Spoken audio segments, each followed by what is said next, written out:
Now we'll have questions from the party spokespeople. UKIP spokesperson Michelle Brown. Good afternoon, Cabinet Secretary. The report into the future of the sex and relationships education curriculum in Wales report says that at the moment the success of SRE too often rests on the interests and enthusiasm of individual teachers or school leaders with SRE PSE responsibilities. In this area, knowledge itself isn't an indicator of success. An unplanned teen pregnancy isn't necessarily caused by a lack of information or understanding. And a child or young person may be fully aware that abuse is being inflicted upon them, but not be able to do anything to stop it. How are you measuring the success of current SRE, and how will you measure success in the future? Well, thank you for that question. On coming into office, I was concerned that current SRE provision is not as good as it should be. And listening to children and young people as I travel around schools in Wales, they have been very clear with me that the current SRE provision often doesn't meet their individual needs. That's why I commissioned Professor Emma Reynolds of Cardiff University, who is an international expert in these matters, to compile an independent report. That report has now been given to me. We are considering the recommendations of how we can improve current provision of SRE and how we can ensure that our new curriculum meets the needs of children and young people. Okay, thank you for that answer, Cabinet Secretary. In the same report, it says that even before school, children receive messages about gender, sexuality and relationships from a wide variety of sources, for example, advertising, books, social media, television and family members, etc. I'd say that a majority of these are either under the control of parents or can be under the control of parents, particularly for those parents of preschool children. Surely it's the parents' right to bring up their child in accordance with their values and beliefs. So I'd just like to ask the Cabinet Secretary whether parents will continue to have the right to opt their child out of SRE if they feel that SRE curriculum isn't appropriate for their child. Well, of course, parents have rights and responsibilities, but sometimes the issues that you're talking about are beyond a parent's control.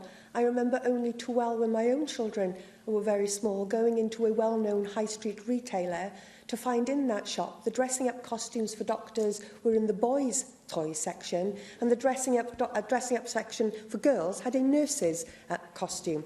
And these sometimes are beyond parental control. With regards to the role and the compulsory nature of sex and relationship education going forward, I have received a very clear recommendation for Emma Reynolds. The report that she's delivered to me is under consideration, and I hope it won't be too long before I come to this chamber with my full response to that report and outlining how we intend to improve relationship and sexuality education for all our children and young people in Wales.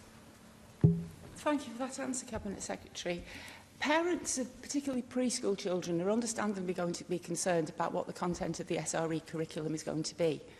There are going to be parents who, for religious reasons and various other reasons, may find the content of the curriculum unpalatable. So I suppose my final question has two parts to it, really. How much input are parents going to have into the new curriculum? And, you know, if a parent doesn't, that's my question. How much input is a parents going to have into that curriculum? And you know, I'm still uncomfortable with this thing that you don't want to say whether parents are going to have the right to opt the child out, because the ultimate ability for a parent to opt the child out of a part of a curriculum that they don't like is to withdraw the child from the school and homeschool the child. That's going to have a detrimental effect, particularly on women who are going to be left looking after the child when otherwise they could have been in school. So how are you going to get around that? I don't want to preempt the final discussions and decisions that I will make with regards to that report, and I've given a commitment here this afternoon, Michelle, that having done that, I will come back to the Chamber with a full statement on how we intend to develop policy in this area. I have to say, we don't allow parents to take their children out of maths lessons or English language lessons. And what I hear from children and young people is that they feel that this is a really important aspect of their education, which we need to get right for them.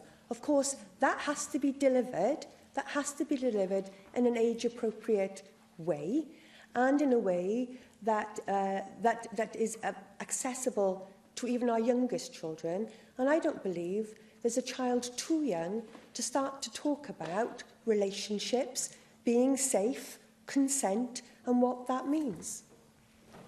Llefarydd Plaid Cymru.